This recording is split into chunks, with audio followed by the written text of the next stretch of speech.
एक बार एक जंगल में एक शेर अकेला बैठा हुआ था। वह अपने बारे में सोच रहा था कि मेरे पास तो तेज धारदार मजबूत पंजे और दांत हैं, साथ ही मैं बहुत ही ताकतवर जानवर भी हूँ।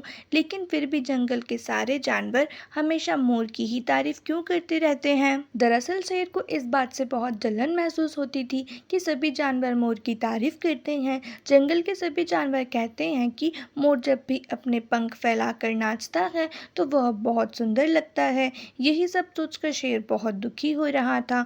वह सोच रहा था कि इतना ताकतवर होने और जंगल का राजा होने पर भी कोई उसकी तारीफ नहीं करता है। ऐसे में उसके इस जीवन का क्या मतलब है? तभी वहां से एक हाथी जा रहा था। वह भी काफी दुखी था। जब शेर ने उस दुखी हाथी को देखा तो उससे पूछा, तुम्हारा शरीर इतना बड़ा है और तुम ताकतवर भी हो, फिर भी इतने दुखी क्यों हो? तुम्हें क्या परेशानी है? दुखी हाथी को देखकर शेर ने सोचा कि क्यों ना मैं इस हाथी के साथ अपना दुख बांट लूं।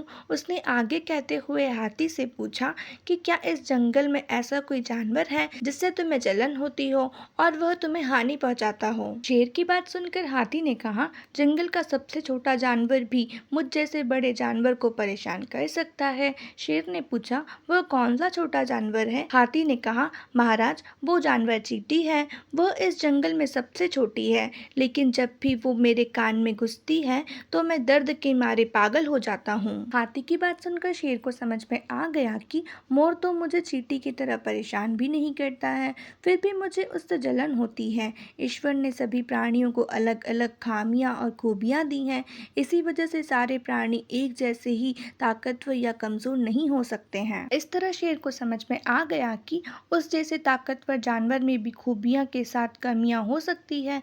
इससे शेर के मन में उसका खोया हुआ आत्मविश्वास फिर से बढ़ गया और उसने मोर से जलन करना बंद कर दिया। कहानी से सीख, हमें कभी भी किसी की खूबी देखकर उससे नहीं जलना चाहिए, क्योंकि हम सभी में अलग अलग खूबियां और खामियां होती हैं।